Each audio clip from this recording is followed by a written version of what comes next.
Good morning everyone. आज हम करेंगे एक सवाल जो कि है लीनियर इक्वेशन चैप्टर से ऑफ क्लास 10 मैथ्स। ये सवाल तो है बहुत इजी, बट अगर आप इस टेक्निक को जानते हैं जिसे मैं अभी यूज़ करने आ रहा हूँ इस सवाल को सॉल्व करने के लिए, तभी आपके लिए आसान है। उम्मीद करता हूँ कि जब मैं इसे सॉल्व करूँगा तो आपको ये सवाल अच्छे से समझ में आ जाए, ताकि एग्ज़ाम में जब भी कोई ऐसा सवाल दिखे आपको, आप उसे ईजिली सॉल्व कर सकें। आइए देखते हैं कैसे सॉल्व करेंगे इसे। तो मैं सबसे पहले तो आपको एक बार अप्रोच बता देता हूँ, और इस क्वेश्चन के टाइप को एक बार आप याद भी कर लें। ऐसा अगर कोई भी सवाल है तो उसमें हम इसी टाइप के अप्रोच को यूज़ करेंगे। तो जैसे यहाँ पर लिखा हुआ है, if 156x plus 112y is equal to 580। तो अगर आप यहाँ ध्यान दें, 156x प्लस 112y, इसकी जो वैल्यू है it is 580।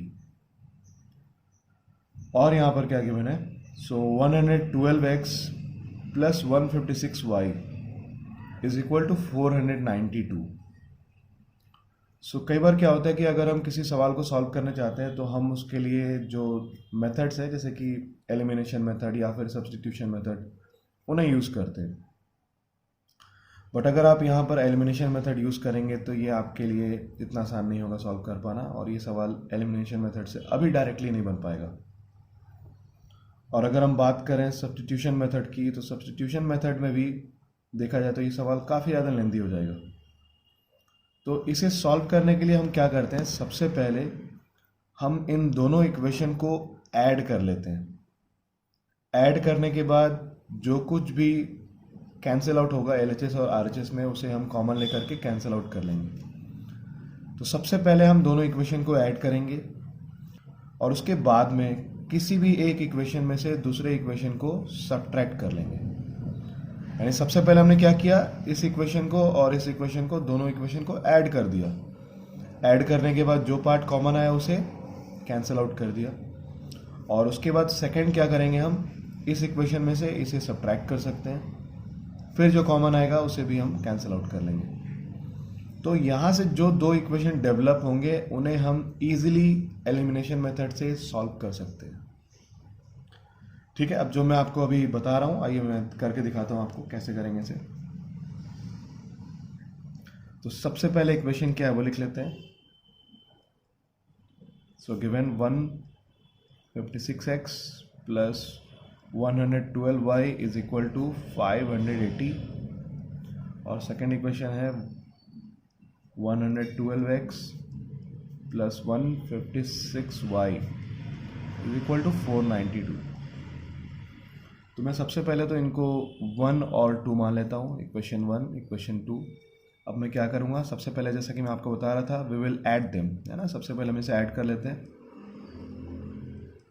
Adding equation 1 and 2।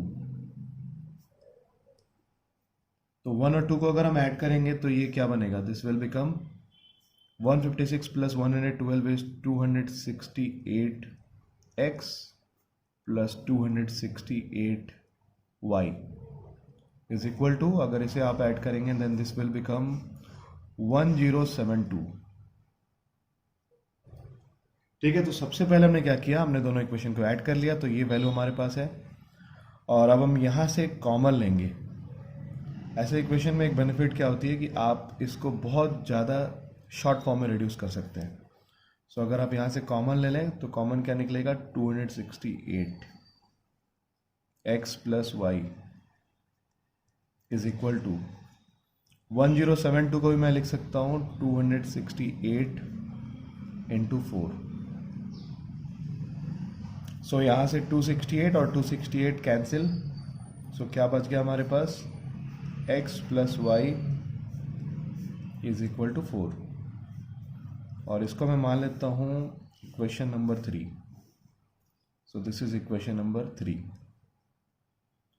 तो ये हमने फर्स्ट पार्ट जो था सॉल्व करने का वो हमने यहाँ पर कर लिया ऑलरेडी। अब इसके बाद नेक्स्ट पार्ट में क्या करेंगे, तो ये फर्स्ट में से मैं सेकंड को माइनस कर दूंगा, यानी फर्स्ट इक्वेशन में से मैं सेकंड इक्वेशन को सब्ट्रैक्ट करूंगा। जरूरी नहीं कि फर्स्ट में से सेकंड को ही सब्ट्रैक्ट किया जाए, सेकंड में से फर्स्ट को भी कर सकते हैं, जैसा आप चाहें। फिलहाल अगर मैं फर्स्ट में से सेकंड को सब्ट्रैक्ट करूंगा तो क्या मिलेगा मुझे यहाँ से? सो 156 माइनस 112 इट विल बी, मैं लिख भी देता हूँ यहाँ पर, सब्ट्रैक्टिंग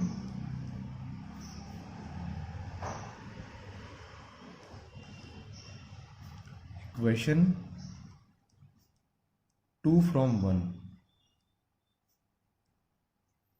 इक्वेशन 2 को मैं 1 से सब्ट्रैक्ट कर रहा हूँ तो क्या बचेगा यहाँ पर? This will be 44x minus 44y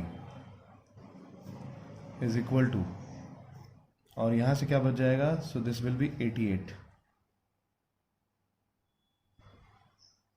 और अगर आप ध्यान से देखेंगे तो यहाँ से भी हम कुछ कॉमन निकाल सकते हैं। सो दिस विल बी 44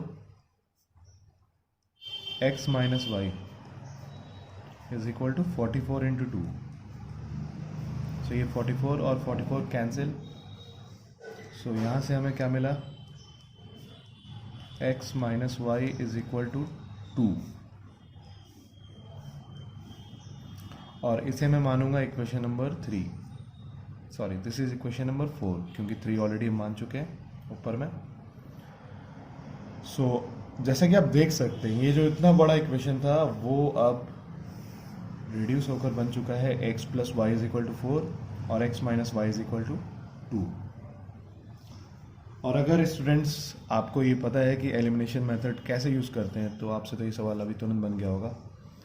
सो हम सबसे पहले y वाले पार्ट को एलिमिनेट कर लेते हैं। y वाले पार्ट को एलिमिनेट करने के लिए हमें क्या करना होगा? यहाँ पर हमें बस 3 और 4 को ऐड कर देना है और कुछ नहीं। सो यहाँ पर मैं लिख देता हूँ adding 3 and 4 equations.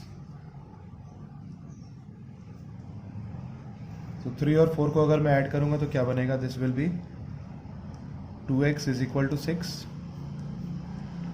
implies that x is equal to 3। तो x की तो वैल्यू आ गई हमारे पास विच इज़ 3। और अगर हम y की वैल्यू निकालना चाहते हैं तो हमें उसके लिए क्या करना होगा? सो इस 3 वाले वैल्यू को हम चाहे थर्ड में या फोर्थ में कहीं भी रख देते हैं।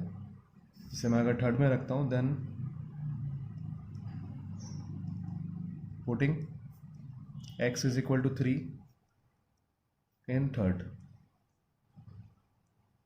वी गेट, क्या मिलेगा हमें? तो यहाँ से मिल जाएगा 3 plus y is equal to 4 implies that y is equal to 1।